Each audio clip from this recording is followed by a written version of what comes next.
All right, welcome back to Flex Talks, the podcast, episode 007. Today, we're going to be talking about Joe Biden, and did he maybe crap his pants again? He most definitely might have. Who baked us these muffins that were left on our doorstep? Colin Kaepernick doesn't seem to know what slavery was. Halloween came and went, and I did not dress up. Why? Hint, my childless status and my age. And they tried to steal Virginia. They couldn't quite do it, but they sure did try. And much, much more. Flex Talks, the podcast, episode 007. Ranked the best new podcast of all time. Because words are just words until action actually starts. And actions speak louder than words, but at the same time, words speak louder than actions because sometimes it's the right thing to do. Very cool. Very cool. This is Flex Talks, the podcast. Thank you guys for joining us. We're back with another episode. Before we get started, obviously we need 5-star reviews. We need 5-star reviews. I was talking to Chinese Donut Boy today, and he's like, dude, there's this podcast. I listened to it for like 8 years now. I think it's literally been going on for 8 years. Mm-hmm. And he said that they have 1,400 5-star reviews, and we have like 400. And we've been going for 6 weeks. So we've already done 3 years' work. The books are being cooked. Okay. In a really good way. So let's keep that going. Guys, more 5-star reviews. It's fantastic. It goes a long way. Let's get right into it. Who baked us these muffins? Good question. They were left on our doorstep with a lovely note. Happy hump day with a smiley face. Random Wednesday treat. Wednesday treat. And it's a lady's handwriting. Mm-hmm. I don't know. I have no real suspects. The other day, Jerry got out for a second. Our neighbor returned him. So they wouldn't really give us the gift of baked goods. Maybe we should be passing on the gift to them. Like, say thanks for returning Jerry. Here's this maybe poison fentanyl muffins. But I think, I don't know. Let us know in the comments. Should we eat it and try it? Or should we assume it's poison? Let us know in the comments. Cool. That's been enough time. I think we should eat it. I'm staying away from it, the poison muffins. What do you guys think? Let us know in the comments below. It doesn't really matter. I'm opening the bag now. If you're on the audio only, I'm opening it's actually a loaf. It's not even a muffin. Look at that. That's a full cranberry bread loaf. It looks good. It looks fantastic. You want a little bite? No, I think I should be the control group, right? Okay. Let's do a challenge. Okay. I'm going to eat the muffins. Okay. And I'm only going to use phrases Guy Fieri would say. So, so what would Guy Fieri say? Okay? Okay.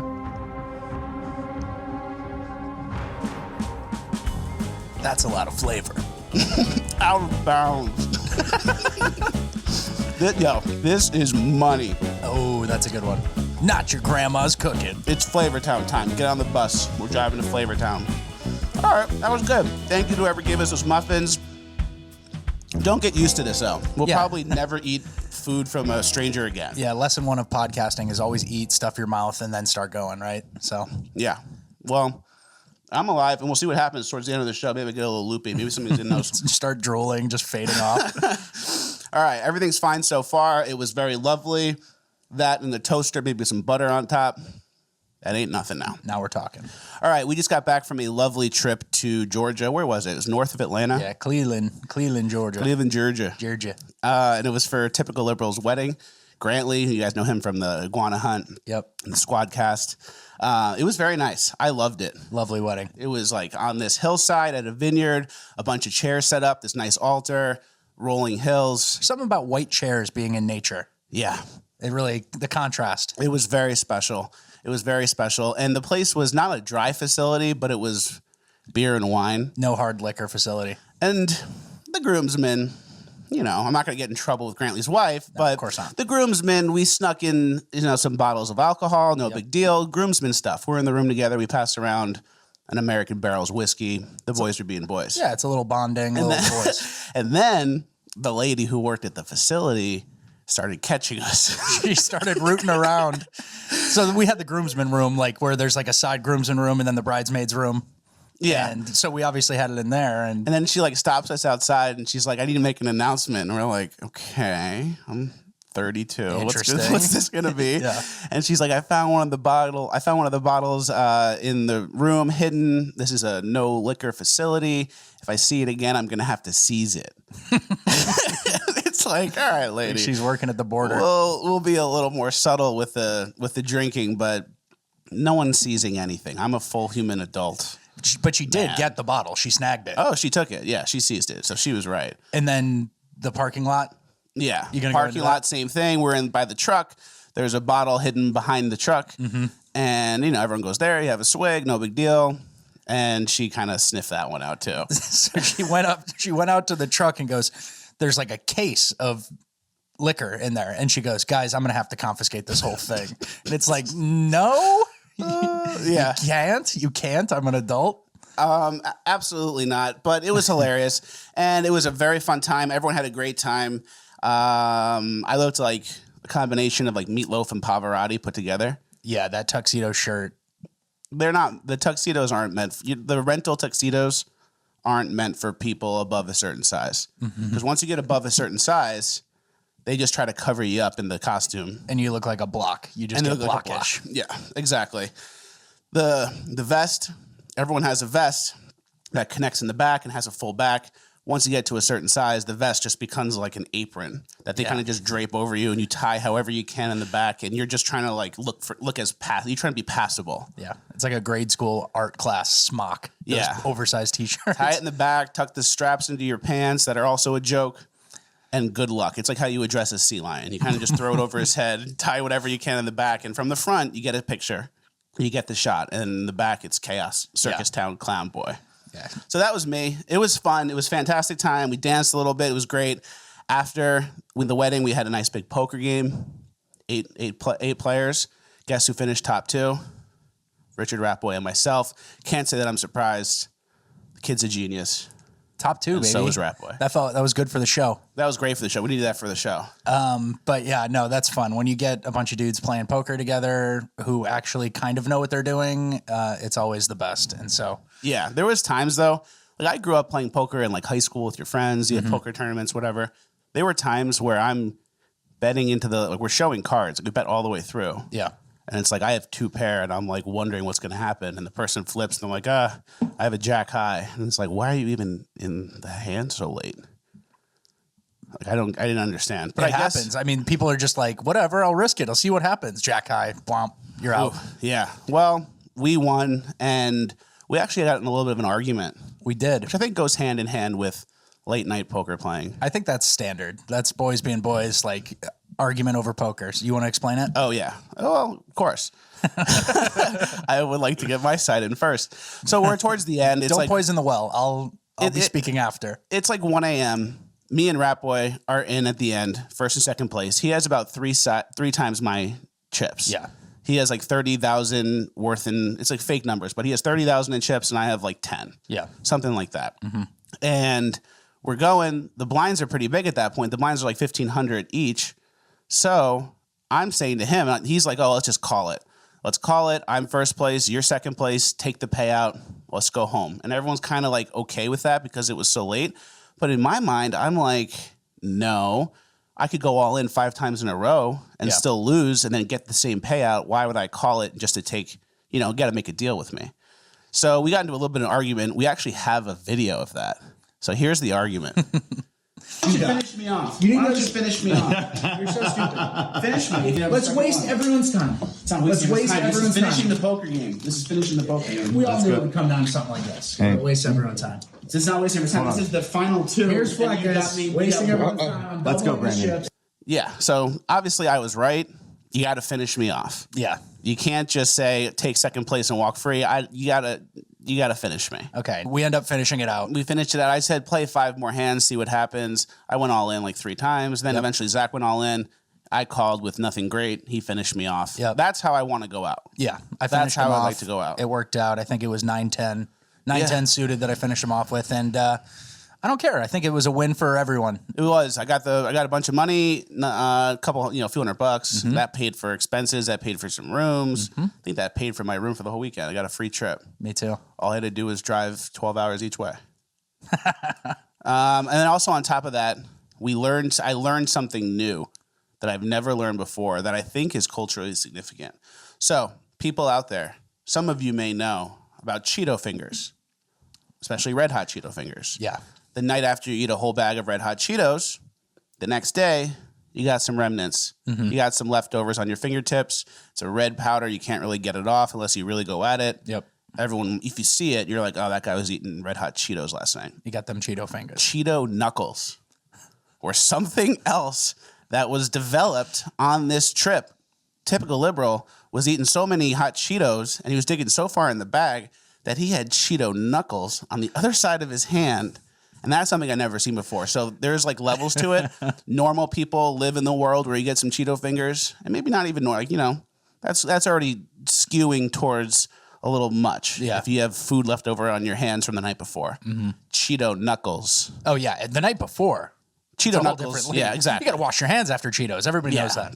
So Cheeto knuckles is Cheeto fingers on steroids, and it's something that does exist. I've seen it firsthand. I saw it. That was the first sighting of Cheeto knuckles. Yeah, And, that was my Sasquatch.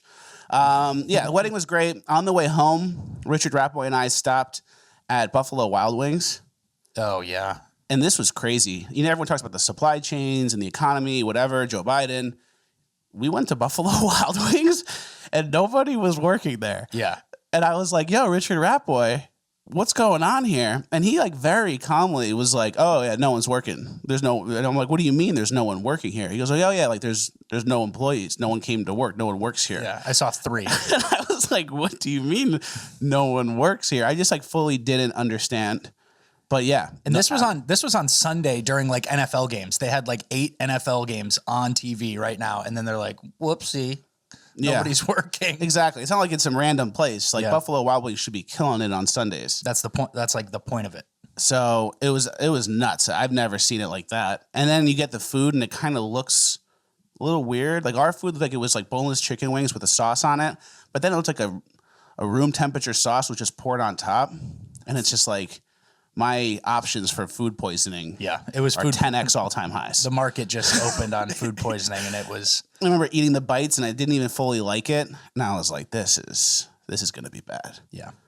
We made it out. But We got in and we ordered beers, and the lady goes, "Oh, we don't have any glasses. I'm gonna wait until we clean some glasses and then chill them." because they got so hot, and it was like 30 minutes for a beer. So worst experience of my life. Buffalo Wild Wings. I think she was cooking the food probably too. Someone was pulling double duty. That's for sure. So it was absolutely brutal. I never seen anything like that. And Richard Rappaway was just like, oh yeah, there's no one working here. I'm like, what do you mean? He's like, there's no employees. I was like, what? There's no employees at the open restaurant? It was weird. And we're seeing this kind of throughout the country too. I saw people were DMing me from New York, piles and piles of trash on the street. Oh yeah. The cops are saying that there's less, they're taking people off of cases and putting them on patrol because there are not enough police officers. So things are kind of heading into like this weird direction where my spidey sense is kind of, Yeah. now is a good time to be unpinnable. We'll get to that. It's always a good time to be unpinnable. Anything, we can always learn the lesson that it's good to be unpinnable. So moving on. Fun trip. Fantastic trip. And it was also Halloween weekend as well. We got back on Halloween. Everyone's asking me, Fleckus, what were you for Halloween? What did you dress up as? Nothing. I'm 32 years old. Yeah. I have no children. Yep. I'm not going to wear like a Peter Pan costume or look like the guy from Toy Story. Yeah, you're in the gray area. No I'm kids. in the gray area. No kids, but too old, not early 20s, partying. Exactly. Yeah, exactly. I'm not drunk on the train from Long Island Railroad doing 25 for life. Yep. I'm done. But I do have fond memories of Halloween. What were you as a kid when Halloween was happening?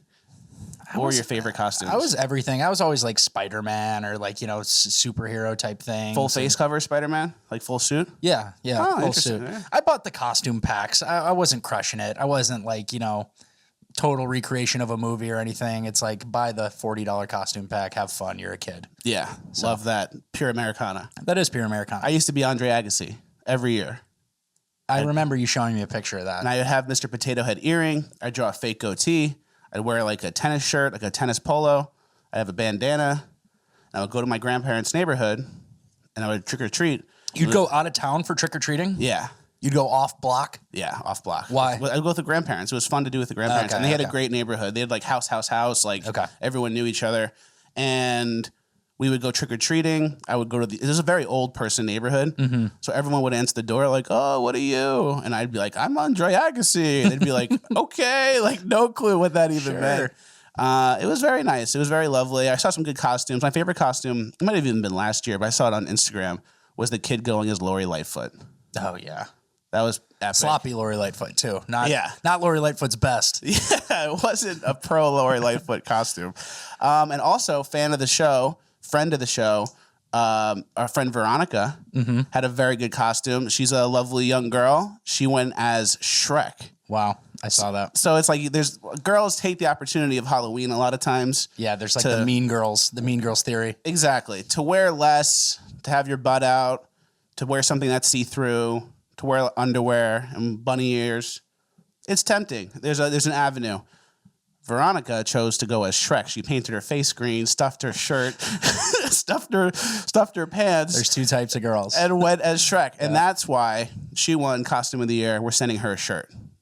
Very Good nice. work, Veronica. That was fantastic. When it comes to least favorite costumes, I have one. Do you know who I'm going to say? Let me think. No, I don't. He's wearing like a Molly doll dress outfit. Is that what it's called? The Molly dolls with the red hair and the makeup and the red shoes. It's Harry Styles. Oh, yeah. Harry Like Styles. Raggedy Ann. Raggedy Ann. Is that what it is? Yeah, Raggedy Ann. That's what I was going for. Okay. I don't know why I said Molly doll. Some weird childhood thing. Yeah, but Harry Styles went as Raggedy Ann. And we're going to get into this. We have a little bit of a theory here. Guys. He's always wearing dresses. He's always doing the most. Yep, So. doing the most. He's so hot, though. All the girls think he's so hot. Like, wow, times must be so good that we can say the guy in the dress and the red pumps is hot. So is that Wicked Witch of the West? Or was he Dorothy? It may be Wicked Witch of the West. Dorothy, right? Yeah. The red shoes? The red shoes, he was Dorothy. Okay. The red shoes, Sorry, though. whatever. Red Sidebar. shoes. So, yeah, if you're listening only, it's a picture of Harry Styles wearing a Raggedy Ann Dorothy outfit. Yeah. It's like a woman's outfit. He's got makeup on. He looks like a little lady. But the girls are like, yeah, he's so hot. He's Harry Styles. He does what he wants. He doesn't care. But you know what? Harry Styles can pretty easily get put in a mailbox. And ladies, I'm asking, would you rather the person you're with, your boyfriend, your husband, whatever, be the mailboxer or the person getting placed into a mailbox? That's kind of what I need to understand. Yeah. Because Harry Styles is very pinnable. Extremely pinnable. And if this is what hot and popular is, guys, I'm telling you, I'm not just saying this. Now is the time to become unpinnable. Bulk up. Bulk up. If you're pushing 3 bills, Start benching heavy. work on your mauling muscles. Whatever muscles you use to really get in someone's face and move them around, work on that and endurance. That's what I'm doing. Yeah. Because if this is what hot is or what hot was or what they're trying to pretend hot is, I'm telling you, now is the time to be unpinnable because unpinnable beats this any day. So here's a hot take. Harry Styles technically is unpinnable. If you walk around, I'll hear that out. If you walk around with 6 giant bodyguards, you're pretty unpinnable. So he got there in a different way. He didn't work out. He didn't earn it. But Harry Styles is unpinnable. Same way Kevin Hart's unpinnable. If you get to a certain point, you make enough money, you have enough of a crew, you are unpinnable. He surrounded himself with goons. Yeah. Fighting his pinnable proxy wars. Exactly. And so keep this in mind. He's surrounded himself with unpinnable goons, and now he's pretending that he's wearing a dress and that's normal and that's cool. They're not showing the goons. So he's setting a bad example. Yeah, the goons aren't in the GQ photo shoot. Exactly. If you guys have goons and you want to wear a dress, go for it. If you got goons, I don't have goons. I have a Rottweiler Jerry. Yep. That's pretty much my only goon. Yep. So if you guys got goons and want to wear a dress, more power to you. If you don't, I'd pick something a little more traditionally masculine. Maybe learn Brazilian Jiu-Jitsu. Yep. Maybe get really good with a gun. You don't have to be in the ballpark of 300 pounds to be unpinnable. That's just my best route. You're unpinnable in a traditional sense. In a traditional sense. And there's different types of unpinnable out there. Gun, you have There's a gun, you have goons. You could be a boxer. There's probably a lot of little boxers that can knock me out. Yep. Or try to, Hit you with the uppercut on that sprawl. When punches you're going I for the don't legs. see coming. Exactly. Yeah. Split my face open with his hand. Like anyone can really do that. Yep. So unpinnable doesn't mean you have to be a gigantic person. Exactly. Benching 225 every week and trying to like break your own record. It doesn't have to be that way. That's just my best avenue. And the first one most people think of when you talk about unpinnable. But if you're a little guy, if you're Harry Styles' exact size, you can be unpinnable too. It's just not going to be by wearing glitter pumps and makeup and being like a girl. Yep. Because that's pinnable shit. That's extremely pinnable behavior from an unpinnable man. Yeah. So, as always, guys, now's the time to be unpinnable. Share in the comments what you're doing to become unpinnable every day. I'd like to hear it. Cool. Me too. And that's kind of the choice. And I don't know. I feel like now's the time for male boxers. So, unpinnable is which is why I'm always encouraging people to become unpinnable. Everyone should be taking steps to become more unpinnable every day.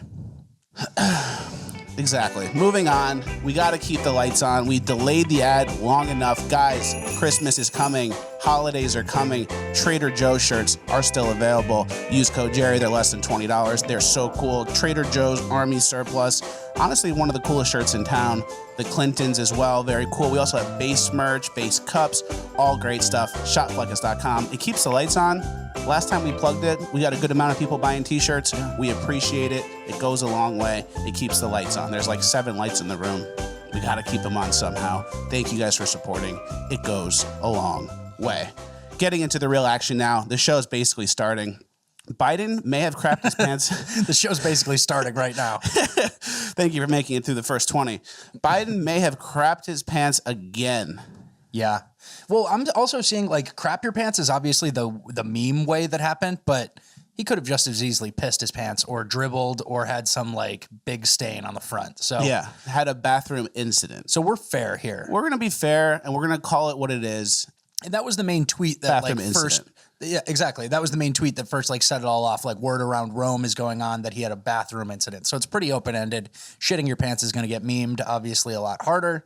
Yeah. But and everyone's, some people are saying, don't we have any decency on the right? Any decency after what they did with Trump? Yeah, like remember we got neuralized by the Men in Black and forgot the last 6 years. Come on, guys. Let's be fair. Let's be reasonable journalists here. Remember when everyone like told the whole world that Trump said all Mexicans are rapists and like the Nazis are good people, even though he was literally like, not the Nazis and the white supremacists. They should be denounced entirely. Like he said one thing and they just said, oh, he said this and meant this.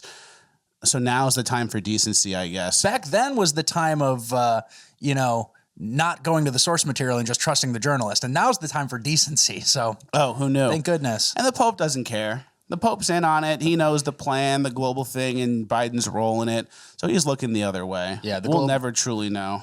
The globalist Pope is not a good Pope, guys. Yeah. So the media obviously isn't covering it. If this was Trump, they'd be all over it. The media is also not covering inflation, the border, the fact that no one owns anything or can own anything. And why that's good. We're going to get to that next. Basically, they're going to want us in pods eating bugs, living in some fake VR world. But yeah, I mean, so Joe Biden probably had an accident. I saw another tweet about the chairs that they were sitting on needing to get sent somewhere to be reupholstered or something with like horsehair lining. Oh, that's sad. Louis the 14th or some sort of chairs. I'm sure we'll put the tweet up. But yeah, I don't know if that's rumor or fact, but we're going to run with it, obviously, because the mainstream media talked about Donald Trump pissing on hookers for how long? Forever. Yeah. And Russia and all this stuff. And it was absolutely nothing. It was made up. And now stuff like this happens and they ignore it. They want, because at the end of the day, they want everyone to be afraid. And if you're not scared, people are like looking at you funny now. So it's like, oh, you're not afraid? Like, you're not afraid of what's going on? Like, the media hasn't wound you up so tight and made you crazy? Like, what's wrong with this person? It's like, remember when BLM and Antifa like were burning cities and protesting and going to the suburbs and looting and doing everything? And they tried to basically like scare all the normal people into voting for Joe Biden. Let's just vote for Joe. It'll go back to kind of normal. They're looting my town. Here you go. You got what you wanted. The Joe Biden's going to the bathroom on himself in front of world leaders constantly. This is the second maybe time it happened. And what's going on at home? I don't know. A guy named Zach won homecoming queen in this next clip. This is what we have going on here back on the homeland. Remember when Zach winning homecoming queen would have been like some funny thing like you did in the 90s as a prank to your buddy, and then the girl who was like second place is probably horrified and sad and cried, and it was just like a 90s kids prank. Letterman jacket movie, 90s kids prank, yeah. And it's like before, like, say Homecoming King and Queen is like a tradition in America. I'd say it is. And it's like before recent years, it used to go to Homecoming King would go to like the captain of the football team. Homecoming Queen would go to some 10 out of 10 rocket girl. Yep. And that's fine. Homecoming Queen isn't for everyone. Homecoming King isn't for everyone. It's not a big deal. Maybe you get lucky and Freddie Prinze Jr. sees you and you're a homely, artsy girl and Freddie Prinze Jr. takes you under his wing and he takes that ponytail down, takes your glasses off. Exactly. All of a sudden you're a model. And now you're a Homecoming Queen because of a prank that Freddie Prinze Jr. and his friends were doing. There's avenues, there's ways in that were pretty fair. And now what we're dealing with, obviously in recent years, things have gone a different direction where Homecoming Queen lately has been given to, I'm sure there's normal situations, but special needs people. Mm-hmm, I've seen that. Which is, you know, it's nice. Sure. It's great. And now, after that, the next iteration of special needs people who need to get attention and feel good are the transgenders. Yeah. So does winning via charity actually equal winning? No. Like, so yeah, it's like, so again, it's a fake world. It's a fake title. It's Caitlyn Jenner Woman of the Year. Exactly. And it's another institution that is given up and sacrificed on the altar of Marxism. Yep. Which I think it would be the bigger overarching umbrella that goes over everything is Marxism.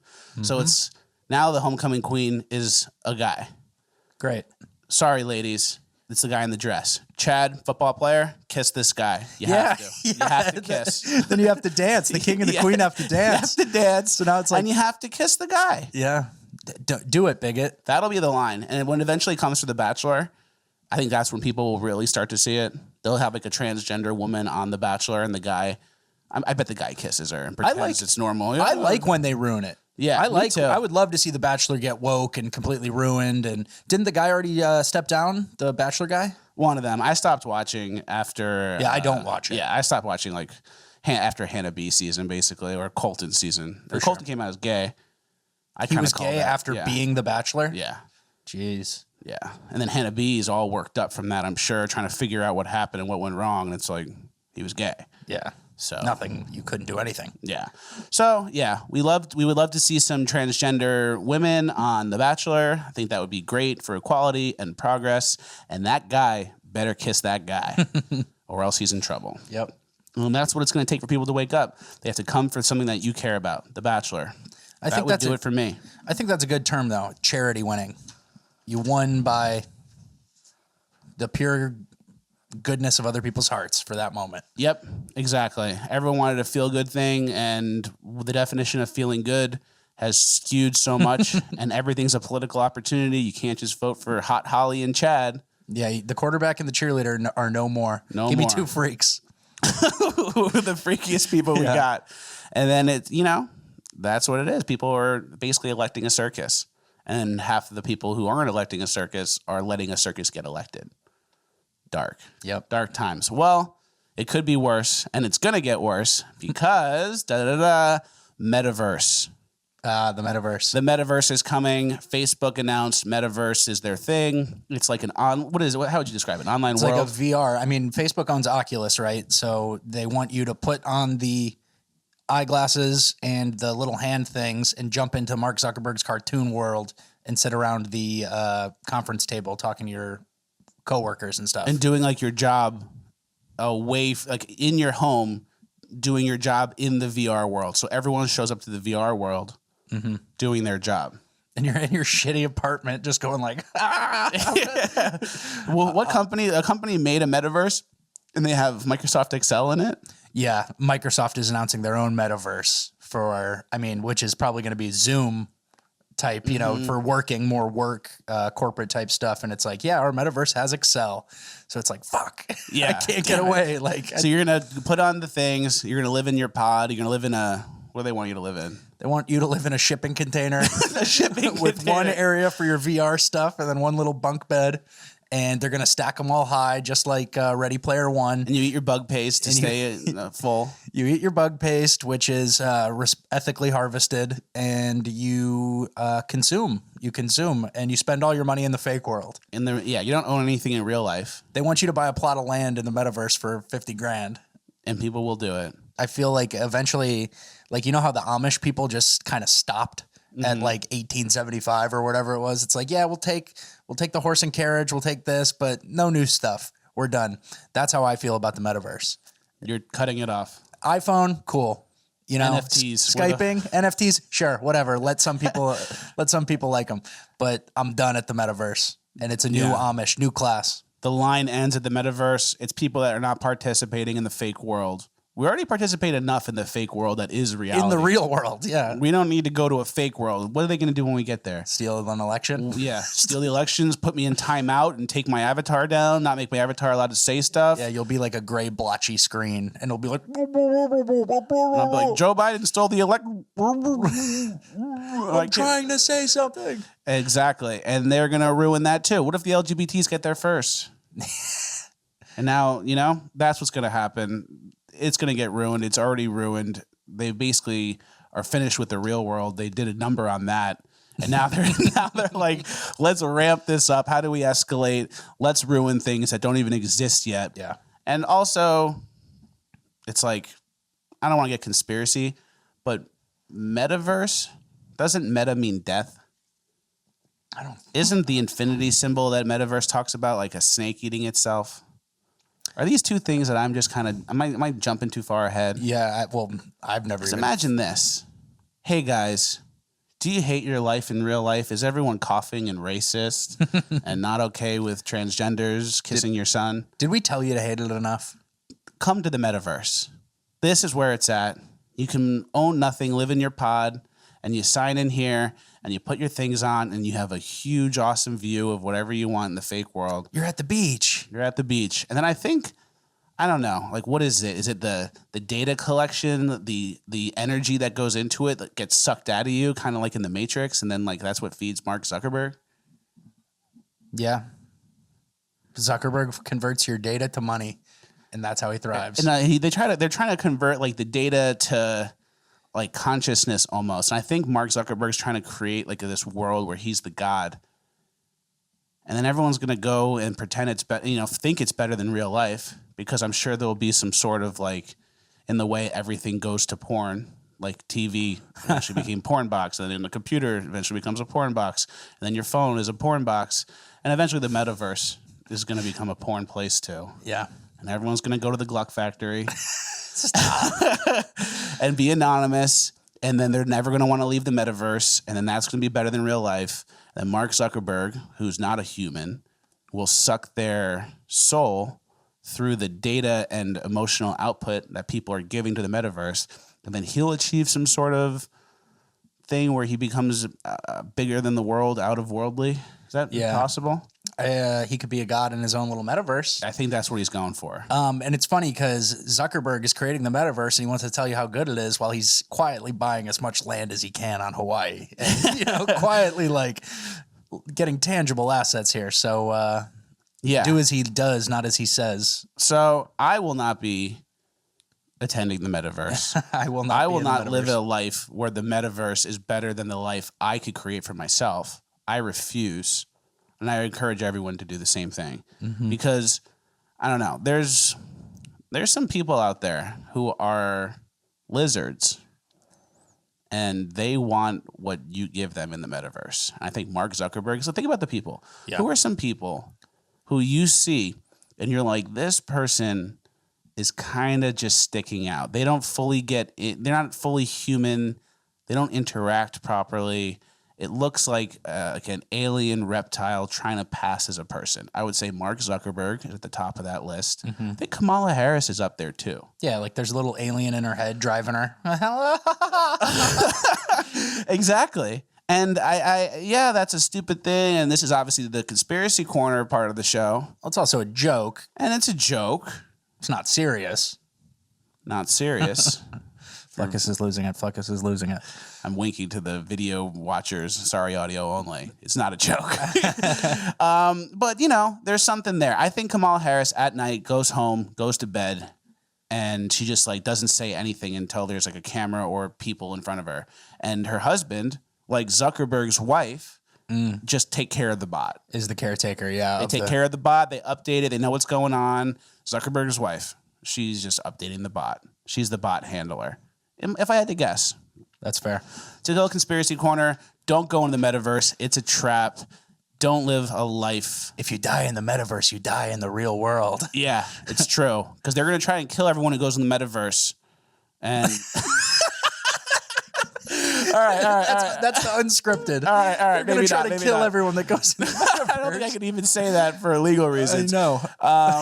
But I think there's something that's coming where it's eventually like going to be enticing and saying, oh, this online world is more appealing than the real world. And come live here. And then that's like, I don't know, Revelations, Mark of the Beast type ish. Yeah, that is. Go watch the movie Ready Player One and then try to avoid that scenario. Yeah, exactly, bro. All right, coming up. I love how casually you go, because they're going to kill everyone in the metaverse. You haven't had that thought once. And it comes out. Well, now you know. Okay. Now you know what might be going on. Those options are not treating it zero. For sure. That's true. So, you know, they might be killing everyone with everything. All right, let's move on. Yeah. Colin Kaepernick. Young Colin Kaepernick. Everyone's favorite Irishman. He just had a new Netflix special come out. We tried to watch it. We watched like the first, 15 minutes of it. Yeah. And literally the first scene is like two scenes happening at once. One is a slave owner like measuring black people and like prodding black people and like inspecting black people. And then the next scene side by side is an NFL combine scout doing somewhat similar things. And then he's basically saying they're the same. And at the end of the scene, the slave owner and the football coach shake hands. Like as it's if it's the same guy. Like the least subtle messaging of all time on this. And it's just in his fake world, his fake Colin Kaepernick world, where he walks in the Morpheus coat and he goes, a world, a time, where he takes himself so seriously and he's delivering such a powerful message. And it's like, you're a joke, dude. He's such an idiot. Yeah. It's like if you guys ever run into Colin Kaepernick, just get the phone out and say, Colin, I saw you compare the NFL to slavery. Strong comparison. What does that make the Nike clothing facilities? What does that make them? If NFL slavery, you make $50 million. Mm-hmm. What is that? That makes like the Nike factories like Holocaust Square. Yeah, those are super slaves. Yeah, those are super Nike, slaves. the Indonesian factory workers. The guy's an absolute joke. The problem is, I think his girlfriend, he has like this militant black power type girlfriend. Yeah. And she's absolutely awful. And this is kind of an example of what happens when you listen to your girlfriend. The guy thinks he's Malcolm X mixed with Neo, mixed with like the most powerful messaging person on earth, I think. It's like, and I said this, like Colin Kaepernick like probably walks a dog, picks up dog poop. And he's like, in a world where men and cornrows and they think it's just like, is he so stupid? corny. It's such a character. Is he stupid? Does he believe what he's saying? I think he believes what he's saying. He's not stupid. He's making a ton of money.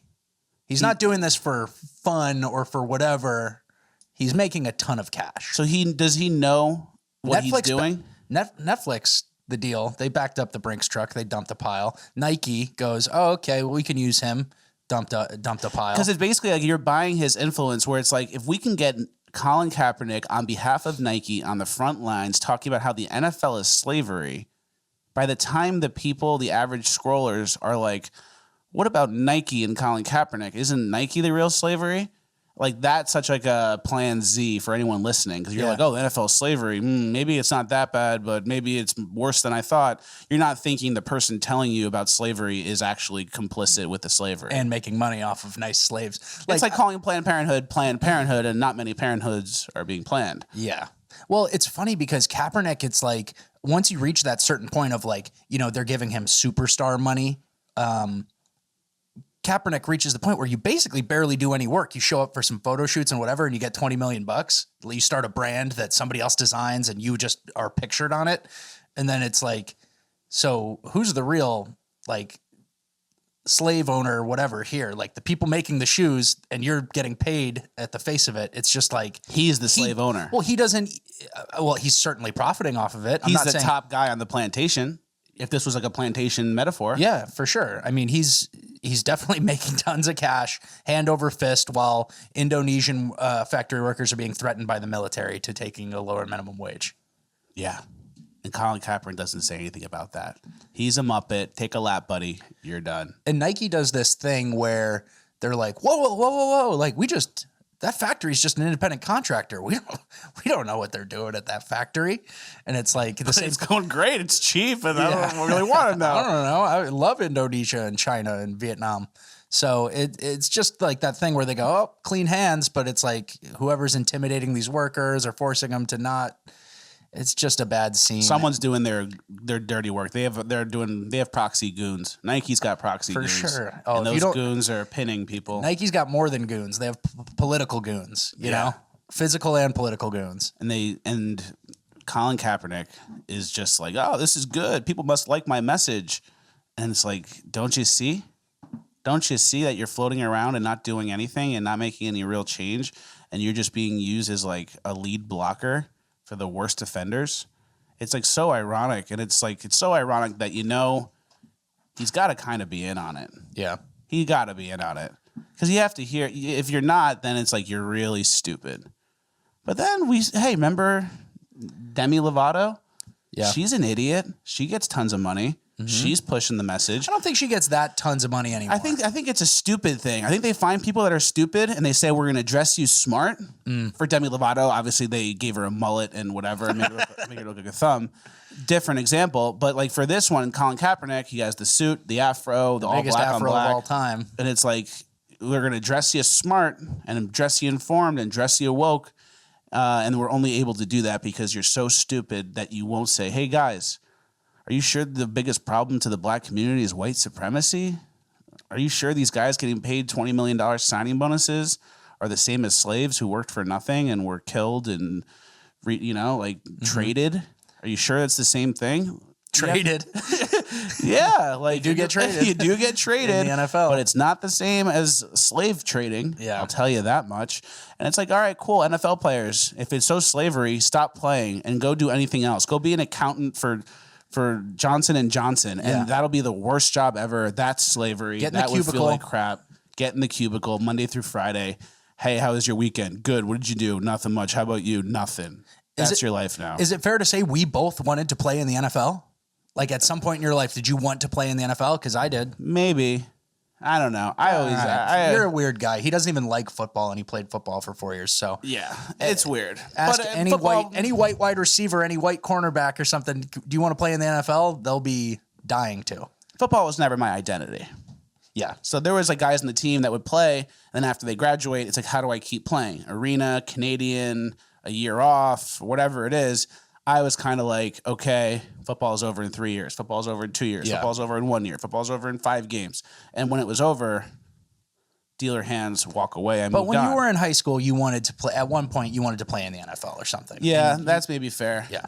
But I knew it was going to be a brutal physical thing. It's like, I don't want to, I would hate to go against someone who's like 400 pounds.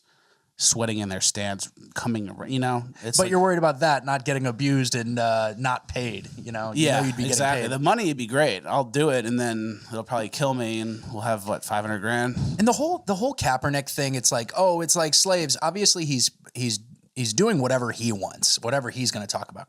No mention of the NFL. I think the NFL is the number one business that's made the most black millionaires in America.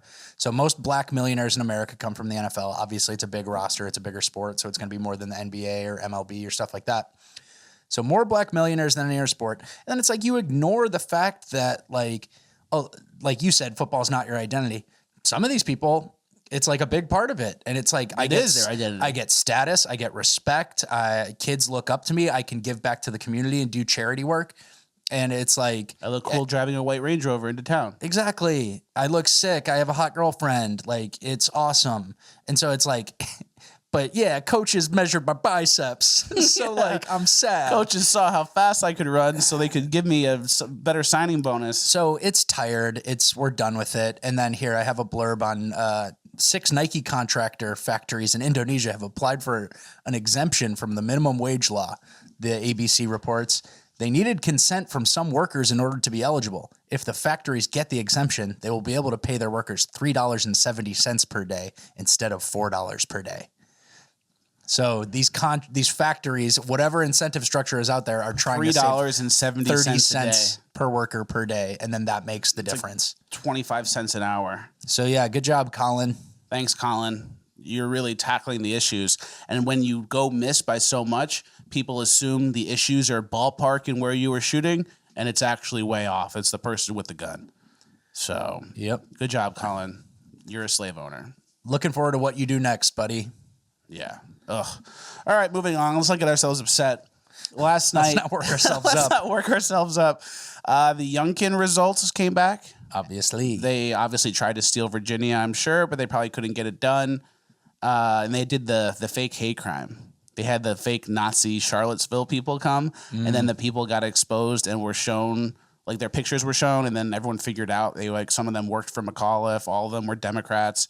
It was like a full inside job, fake thing, fake hate crime. And it was literally what we said last week on the show. Yeah. Like, this is how they do it. They show up, they have all the Charlottesville people there. The average scrollers will say, oh, the Charlottesville people are there. Like as if they're there and Youngkin's like, hey guys, what's up? Like, oh, we love these guys. Oh man. What up? Tiki torches. The Tiki Torch Gang. Yeah, tiki torches. You know, like that's not what's going on. They show up, everyone's kind of like, these people are weird. What's going on? Get out of here. Get out of here. This seems staged. And then sure enough, it was absolutely staged. But it's like, what happens now? Like this is kind of like the exposing of the fact that the rules aren't equally applied. Yeah, I mean, yeah. We all know that, but it's like, here's a perfect in-life example that happened this week. It's like those people who were all there in the Charlottesville Nazi outfits with the tiki torches, are they losing their Twitter accounts? Are they losing their bank accounts? Are they losing their jobs? Is the FBI adding them to a terrorist watch list? Yeah, they did it. That was a hate crime. It's like, why aren't these people, added to the list? And maybe the FBI needs to tweet about them. Maybe they're involved in January 6th. All these things. But no, for some reason they get a pass, and it's very clear we are the political opposition. You're either with us or against us. We're the ones that are against them, I guess. And it happened also with the Proud Boys. Remember last year? Enrique from the Proud Boys destroyed a Black Lives Matter sign that was made out of plastic. It's like a piece of crap, like cardboard plastic type thing. Yeah. And he just ripped it up on the church's front steps, I believe, or in the front lawn of the church, ripped the church's sign up, Black Lives Matter. They may have burned it, and they were all like, yeah. The church pressed charges on them.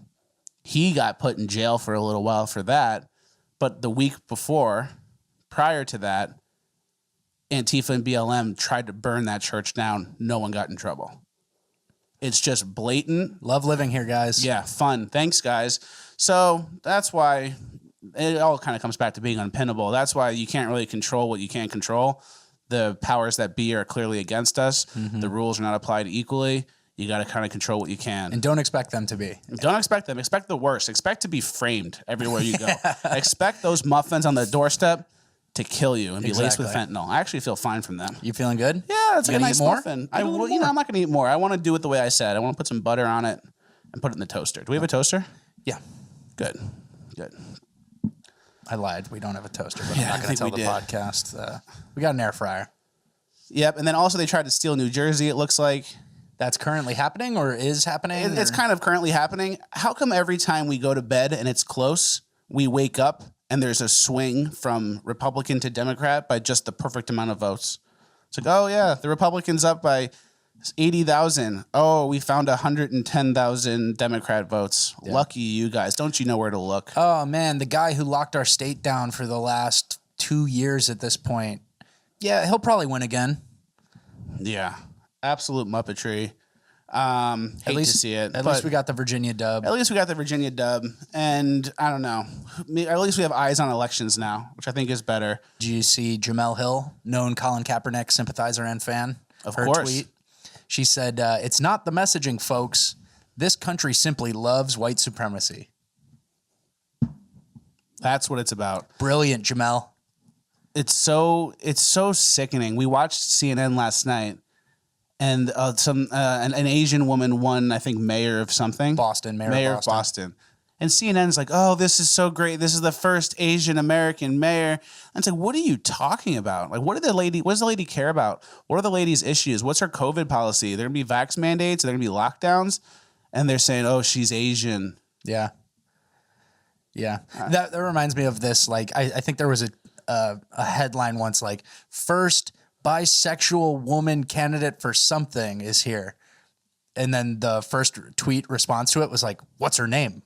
It's like you're describing everything but the person, just the qualities that she can't change. Things really, really slipped away quick these last few years. The acceleration. Yeah. It feels like, I don't know, maybe going into 2016, we were on a very negative timeline. Like if Hillary Clinton was going to get elected, we would have gone into some negative timeline that would have probably ended in like nuclear war and destroying the planet. Yeah. And then we got altered onto a better timeline with Trump. Yep. And I think things were going good, and we were coiling for like a spring out. And then it feels like we're knocked back off onto the bad timeline with Joe Biden. Yep. And all this stuff. And it's like all these issues we were told weren't really issues. Oh, transgender people, they just want to be comfortable in the bathroom. Do you hate these people? Like, what's your problem? All right, no worries. Yeah, whatever. And then now, next thing you know, they're launching nukes. Rachel Levine. Give her the football. Give her the nuclear football. It's like, yeah, it's like now we're like leading with these things that were kind of outliers in the past, and it's becoming like this woke litmus test. Like, what are you okay with? Mm-hmm. And it's like, hey, instead of just electing an Asian person, let's elect people that have our best interests and represent our values. But it's like, it's not that. It has to be surface layer. It has to be emotional. So you're either hateful or you're not. If you're not hateful, you're a Democrat. And it's getting very old. It's very obvious. It's very tired. It's very obvious because all they have is the race thing. So you on CNN and it's like, oh, everyone lost in Virginia because it's racist and everyone in Virginia is white. They just love white supremacy in Virginia. But meanwhile, Ralph Northam, what was his role? He was the old governor. He was the old governor, yeah. He was wearing the KKK outfit and he didn't even resign. And no one even talked about it or cared because they don't actually care. They only care when it's people they can take down. So don't live in their world. All you can do is become unpinnable on your own. Obviously, keep listening to the podcast would be my advice. Like, share, subscribe, all the good stuff. Give 5-star reviews. That'll make you feel a little bit better. It makes me feel better when I see them, and we definitely appreciate it. ShopFuckus.com for the best merch in the game. Christmas is coming. Get your people some cool gifts that they're going to love.